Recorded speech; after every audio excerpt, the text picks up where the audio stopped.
42 million Americans who are at risk of going hungry.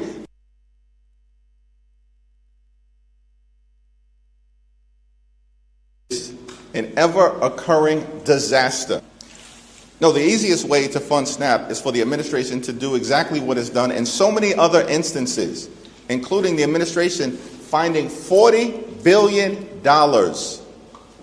in order to bail out their right-wing dictator wannabe friend in Argentina. That's putting Argentina first, not America first. They found $40 billion. And now want to claim that they can't find a cent in order to make sure that millions of Americans don't go hungry. This is an intentional, vicious choice that Donald Trump and Republicans are making. And not a single American should go hungry. Not a single American. And it's the fault of Republicans that that is happening in this country right now. So it's your assessment that Democrats don't bear any responsibility? Mr. Jeffries, what do you say to progressives who are disappointed at your slow embrace of Zoran Mamdani and yesterday saying you do not believe he's the future of the party? What I indicated is that if we truly believe, as many of us do, that Donald Trump represents an existential threat to everything, that in order for us to get from where we are to where we need to go and end the national nightmare, then House Democrats are going to have to be successful in taking back control of the House of Representatives. What about the slow embrace of Mamdani? I issued a statement on the eve of early voting, and the statement speaks for itself. It was reported earlier today that Nancy Pelosi is thinking about stepping down after tomorrow's election. What are your thoughts on the potential future in which Pelosi is no longer part of the party? Well, Nancy Pelosi is an iconic, legendary, transformational figure who has done so many things over so many years to make life better for so many people.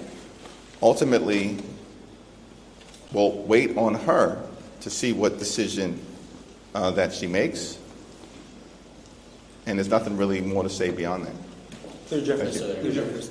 On the other side of the building, we heard last week that the SNAP deadline today was one of the drivers of behind-the-scenes bipartisan discussions. Now that we know that half of SNAP benefits are going to go out, a little more than 50%, is there still that urgency from both sides, in your view, to try to work out some kind of off-ramp here? The urgency, as far as I'm concerned, for Democrats, is that we need to reopen the government. We need to find a bipartisan path forward to enacting a spending agreement that actually makes life better for the American people. But we also have to decisively address the Republican health care crisis. In a year where Republicans have enacted the largest cut to Medicaid in American history, almost $1 trillion ripped away from more than 14 million Americans. Hospitals, nursing homes, and community-based health centers are closing all across the country because of Republican policies and what they did in their one big ugly bill. Medicare is confronting a possible $536 billion cut this year if Congress doesn't act by the end of December because of the one big ugly bill. And then on top of all of that, as we find ourselves now in open enrollment, tens of millions of Americans are experiencing dramatically increased premiums, copays, and deductibles because Republicans are unwilling to find a dime to extend the Affordable Care Act tax credits for working class, middle class, and everyday Americans. That's why Democrats have been in this fight, to make sure that we are delivering for the American people, lowering the high cost of living and addressing the Republican health care crisis. And it should be done with urgency now. But Mike Johnson and Republicans on Capitol Hill, who don't work for the American people, they just work for Donald Trump, he's their boss, have canceled votes now for 6 consecutive weeks. They're nowhere to be found. They're missing in action. They're scattered throughout the country and the world. They're on a taxpayer-funded vacation while hardworking federal employees have been furloughed or being forced to work without pay. That's sick. That's a sick thing. that Republicans are doing. So as Democrats, we're in this fight. Today, we'll be in this fight tomorrow. We'll continue to be in this fight until we address the issues that need to be addressed for the American people. Mr. Leader Jeffries, I guess on the Epstein files, which still have not been released, on a personal note, how does it feel to work with so many grown adults who have been obstructing the release of these Epstein files and, in effect, protecting pedophiles? Well, the Trump administration and Mike Johnson are running a pedophile protection program. That's what they've been doing. And that's the reason why they refused to swear in Representative-elect Adelita Grijalva. For weeks now. She was elected in late September decisively.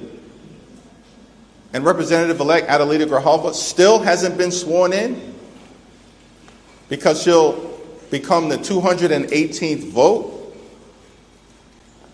on an up or down piece of legislation that will require the Department of Justice to release the Epstein files. And yet week after week after week have gone by and Representative-elect Adelita Grijalva is unable to serve 800,000 plus people in the state of Arizona, all because of the pedophile protection program being run by Mike Johnson and House Republicans at the direction of their boss, Donald J. Trump. Thank you, Mr. Leader. You referenced the elections tomorrow, and you expressed for weeks that you expect Democrats to win in Virginia, New Jersey, and California. I'm curious if you believe those victories will be a result of you all presenting yourselves as a check on the Trump administration, or do you feel like Democrats have done an effective job kind of articulating the vision of what America will look like when Democrats are in control, not just resisting what the Trump administration has done, but also putting forward the vision to fix healthcare, as you said, put forward comprehensive immigration, all of the policy kind of planks that Americans are looking for government to fix. Have Democrats this year effectively put forward that vision, or is this just all about a referendum on President Trump and his administration?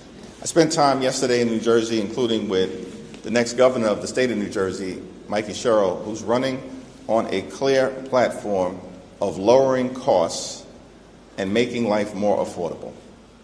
And that, of course, is what Democrats have been doing all across the country. And as House Democrats, we've made clear that the American people deserve better than the extremism that has been unleashed on them. From day one of this presidency, you deserve better. That's the point that Democrats have been making all across the country. And that we're going to work hard to lower the high cost of living. We're going to work hard to fix our broken healthcare system. And we're going to work hard to clean up corruption in Congress, in the courts, and in the administration. Because Donald Trump is running the largest pay-to-play scheme in the history of the country in service of his billionaire donors and enriching his family and friends. And because that's the focus of the Trump administration, costs haven't gone down, they've gone up. Electricity bills through the roof. Housing costs, out of control. Child care costs, out of control. Groceries, out of control. And now tens of millions of Americans are about to experience dramatically increased premiums, copays, and deductibles because of the Republican refusal to extend the Affordable Care Act tax credits. Clearly, America's heading in the wrong direction, and there is a better way that Democrats are offering. And that's why I believe we're going to see significant Democratic victories across America, including in New Jersey, in Virginia, and in California. Thank you.